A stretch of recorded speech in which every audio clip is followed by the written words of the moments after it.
Let's get back to the Connor Happer Show on 1620 The Zone.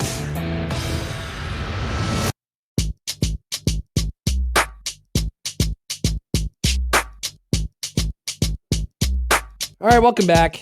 More of the Connor Happer Show here on 1620 The Zone and on 1620thezone.com. Mike Schaefer will join us at the bottom of the hour. We'll have Josh's Odd News. Sam will join us a little bit later on as well. Here in a Monday edition. Once again, apologies in advance for me being a little sounding weird today. That's all. Try to reset it at the beginning of every segment, then by the end, it's trouble. This is going to be a long segment. We'll just longer. I mean, this is the first time you've been indoors for the last 2 weeks. Yeah. Yeah. Is it out? Do you think it's the outside that made me sick? Yeah, I do. I think it's just the sleep. Okay. The lack of sleep and then kind of always being on the move. Long days. That's all. We'll get through it.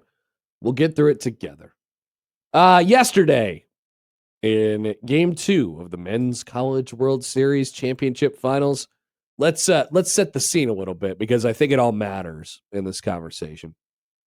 It was a incredibly hot day, and then LSU is on the brink of a championship, right? And so their crowd is locked in, and I always refer to crowds as being hot, right? So don't confuse the actual temperature hot with them being they were hot. As well yesterday. So I think to put this in proper context, and I was down on the field as this is all unfolding yesterday. I think you need to mention this. It was a pressure-packed situation. It was a highly tense environment. And you got one team who's on the verge of a championship and one team who's trying to keep their season alive with a win. After the top of the first, I watched some of the coaches from the LSU side and the Coastal Carolina side barking back and forth at each other. I don't know what it was about. I couldn't tell what it was about. I know that they were, top step of the dugout, Joe Jordan, their LSU's third base coach, kind of, turned around and after he came from the third base side and because Coastal Carolina was on the third base dugout. And so there were some words exchanged and, nothing. I didn't really think much of it, I guess, at the time. But once again, it just drives home the point that it's a pressure-packed, intense environment. Then, in the bottom of the first, there was a couple calls that Coastal Carolina coach Kevin Schnall was not very happy with. Three in particular. And he made that clear. At which point, plate umpire. Well, let me just read this to you from the NCAA. This is a statement from the NCAA yesterday.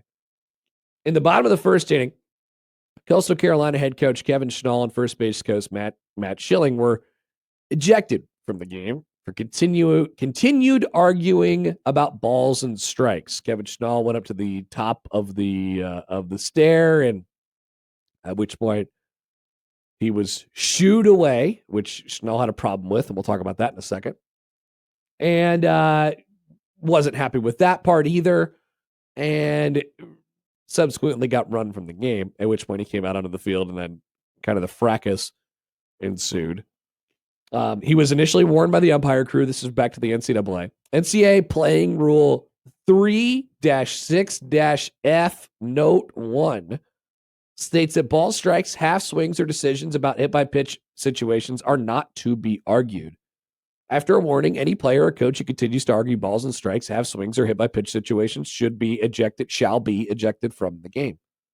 In addition to today's ejections, Coach Schnall is suspended for 2 games by the NCAA, for a rule which states an additional 2-game suspension is added to any other penalties. By rule, no team personnel may continue to argue or continue to excessively express themselves with prolonged actions or offensive language after an ejection.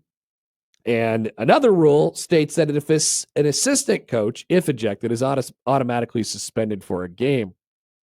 And an additional 2-game suspension is added to any other penalties. By rule, Coach Schilling, the first base coach, is suspended for 3 games. So Umpires came together. Coaches are coming together at once. At one point, one of the umpires tumbled over. There wasn't any contact there. And to be clear, and I'm not sure what Coach Snell thought, but like that's not the reason that he is going to be suspended. Not because he bumped an umpire or anything like that. Because of the excessive arguing after being thrown out of the game. That's why he will have to serve a 2-game suspension, which would have been he would have been suspended for the championship game had they have won and the first game of next year. You see it a lot in Major League Baseball where a manager gets tossed and he goes, "Okay, well, if you're going to toss me, I'm going to get my money's worth, and you're going to hear about it." They don't really let you do that. Now, context. Once again, Angel Campos is the home plate umpire. He notoriously has a quick trigger on tossing guys out. He used to be a major league umpire when he notoriously had a quick trigger for tossing guys out of games. If I'm watching this all unfold and I'm thinking that is a very quick trigger to get guys to have a guy get tossed out of the game. And then you add into the fact that it was in the National Championship Series in a heated, tense environment and stuff like that. Like I thought it was quick for a Tuesday at noon. I thought it was quick for a midweek game.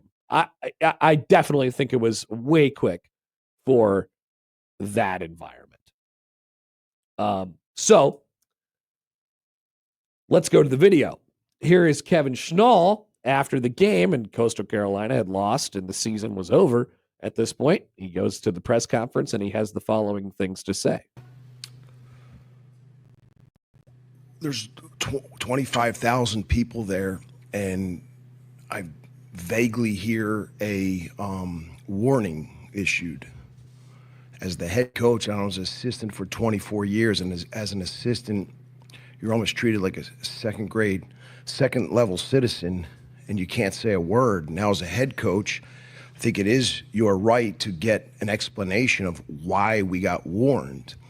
And I'm 48 years old. I shouldn't get shooed by another grown man. Right, so when I come out to ask what the warning is, a grown man shooed me. So at that point, I can now hear him say, it was a warning issued for arguing balls and strikes. And at that point, I said, because you missed 3. At that point, ejected. If that warrants an ejection, I'm the first one to stand here like a man and apologize. 2 words that define our program are own it. And what does that mean is you have to own everything that you do without blame, without defending yourself, without excuses. If you guys watch the video, there was a guy that came in extremely aggressively, tripped over Campos's foot, embarrassed in front of 25,000, immediately goes 2-game suspension and said, bumping the umpire. Immediately does that. There was no bump. He was embarrassed. I shouldn't be held accountable for a grown man's athleticism. They'll retract it, though, because now it's excessive. And the reason why it's excessive, because I was trying to say, I didn't bump him. It is what it is. But if that warranted an ejection, man, there'd be a lot of ejections. As an umpire, I feel like it's your job to manage the game, the national championship game, with some poise, some calmness, and a little bit of tolerance. What do we think of that? At first, I didn't like it. And then he kept talking. Yeah. And I said, you know what? I like this guy. So there's a lot of people getting after him today about the whole own it thing. It's like, come on, he's not owning it. I think that is, from what I saw, that is an accurate description of how things played out. And if you've watched baseball for any period of time, you could see that was far too quickly for him to be thrown out of that game. Especially, once again, far too quickly to be thrown out of that game for a Tuesday night game against against Virginia Commonwealth or something like that. Sorry, VCU, but much far too quickly to be thrown out in a national championship game where it's there's tensions that are boiling and stuff like that. Like, it would have behooved everybody to just sit there and say, let's take a deep breath. If I'm Angel Campos, the home plate umpire, I'm going to stand out in front of the plate. I'm going to write you your warning on my little notepad. And I'm going to say, hey, look, don't come out here anymore. Please don't come out here anymore. You guys are both warned, and this goes no further, and we diffuse the situation. And that did not happen. Now, partly because Coach Schnall came out, because he wanted to get an explanation on why he had just got thrown out of the game. And once again, I believe the reason that he'll be taking a suspension into next year is not because he was bumped. Now, I know that was the signal at the time, but like he said, that'll be reviewed by the tape, and it'll be reviewed to show that he didn't push over an umpire or anything like that. It'll be he was thrown out of the game, and then he continued to excessively argue, at which point you get another game added on top of that suspension. That's how I believe it to be interpreted anyway. But it was, now people are also wondering, what impact did it have on the game? I don't know. It's hard to tell. I don't really have any idea. I can't say that Schnall being there would have made any sort of difference in how that game would have played out. Anthony Ianson was really good. Maybe LSU was just better. I thought for a moment that it was going to give Coastal the boost that they kind of, were needing and wanting, but it was a tense kind of just a fracas of a situation down there, and it did not need that, because once you throw once you make the signal and you throw the guy out and you're throwing guys out, and much more so, it's on the team of the other side compared to the fans who have 20,000 people in the stadium and they're crazy and they're drunk and they're 100 degrees. Right? So it just turns into this thing where it loses control for a second. Everybody could have used the moment to just, let's let this fizzle here real quick. And then we would have gotten through it, I think, but it didn't happen that way. So I think that's my main takeaway from this thing. And those umpires have been around for a long time, and that was a long series for them too. But we have a bit of a track record with that particular home plate umpire. And I think I think when the umpires go back, and by the way, there will be a new head of umpires in college baseball next year. Interesting. Not any that was happening before. When they go back and they sort of sort through all this stuff, I think everyone, umpires, coaches, other fans will be able to see, I don't think that probably needed to happen in that situation. Once again, what difference does it make? I don't know. It's really hard to tell. But that was the story. So much like we were talking about with Game 7, Josh, where a thing happened and then the rest of the game happened. It kind of felt like that a little bit yesterday too. A thing happened and then the rest of the game happened. Yeah. And that was the drama of it. It's a shame that it didn't necessarily need to be that way, in my opinion. My takeaways from this are different than yours. Okay. Never give a man who's 5'9" any power whatsoever. What? Wow. What, Josh? They will abuse it. Josh. What? I'm 5'9", allegedly. No, you're not. I'm probably. There's no way you're 5'9". What do you think? I'm taller? Yeah. No, I'm like 5'9". I'm probably 5'9". What do you think you are? I think I'm 6 foot. Nobody's 6 foot. You're either shorter or you're taller. Wow. Depends on my posture. How dare you short shame? Angel Campos. Whose middle name is Hernandez. Is it really? Angel Hernandez. Yikes. Campos. Tough name. Woof. Yeah. That's your takeaway from this? They gave a short guy too much leash. Yeah. Wow. Kevin Schnall, he's not a tall guy. He's shorter than me. He doesn't seem like he has a Napoleon complex. Let me say this, and I said this yesterday on Twitter. You seem pretty cool too. I love that guy. I really like he would crack jokes to the media, but he says it with such a laser straight face that people are scared to laugh around him. I love that guy.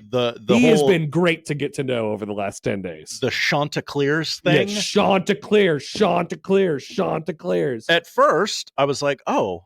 This guy really has a chip on his shoulder. What a real Richard. Yeah, no. The more you hear him talk, the more you're like, oh, I get it. He told this great story when they came through the car wash on Friday before the championship series. And I don't think we ever played the clip on the air. But when we were talking to him, it's kind of actually, no, we didn't even have it on tape. It was just kind of away from the microphone.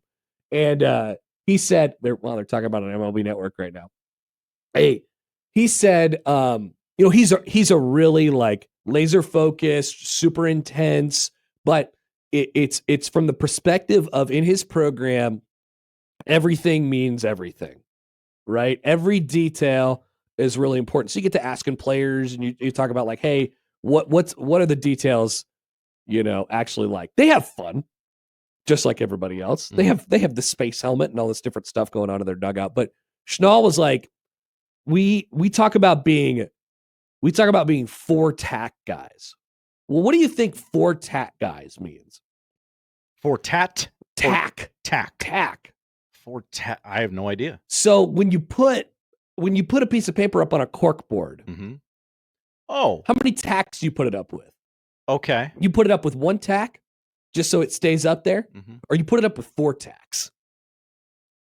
Like that's how much he cares about the little stuff. He goes, we want 4-tack guys. We don't need any 1-tack guys in our program. We need 4-tack guys. Which the attention to detail of putting the QR code for their summer baseball camp in the dugout with nothing else on that cork board. So he's just a laser. He's just a laser focused, intense guy.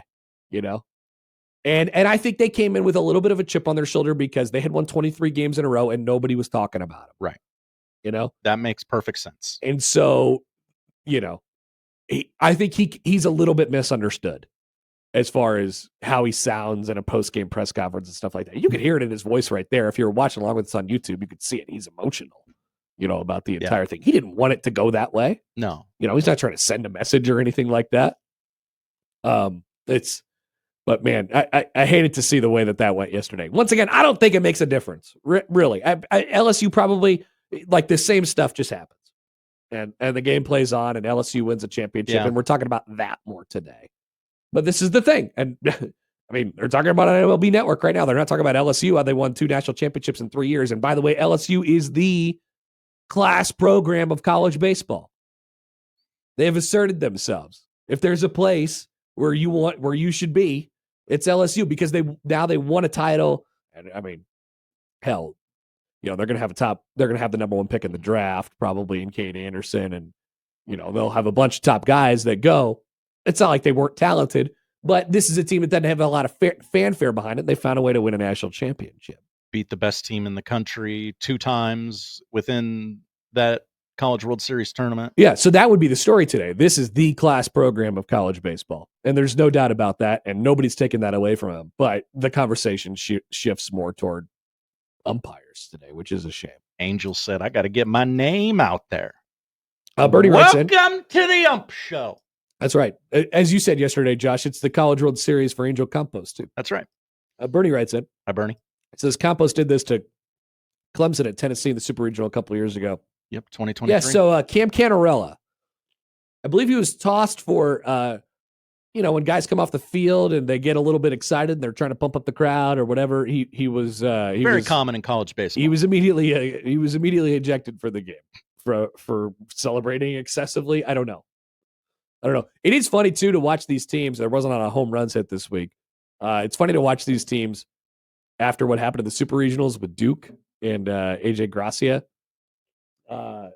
It's funny to watch them, how careful they are of not putting the prop whatever prop they're going to put on the player that just hit the home run. They're like, they need like a get back coach.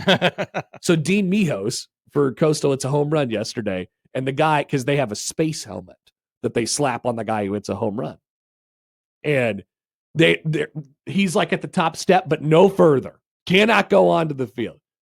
I don't need people walking around like, I don't need people walking on eggshells. No. In these celebrations. I really don't. I understand there's a line, but I don't know. There could be, and especially in the case where Schnall gets ejected from the game, like there just could be a little bit more wiggle room in a highly intense situation like that. And there should have been anyway. Royals connection for Angel Campos. Every article about this man that I read yesterday includes the story. The who was it? It was like 2010 or 2011 or 11. Something. Who? Catcher. John Buck? No. Matt Trainer. Nice. Angel ejected Matt Trainer, and the two were not face to face. Matt was in the catcher's position and was saying some things and must have said the right things, or I guess not necessarily. Yeah. And Angel tossed him. Sometimes you just get tossed. I guess that's the moral of the story here. Mm-hmm. Some days you win, some days you lose, some days you get tossed. That's right. All right. We'll be back. Mike Schaefer will join us next. We'll get his thoughts on, if he has any thoughts on college baseball, but probably not. More football. So the person from California could be very, very happy. Back after this on 1620 The Zone.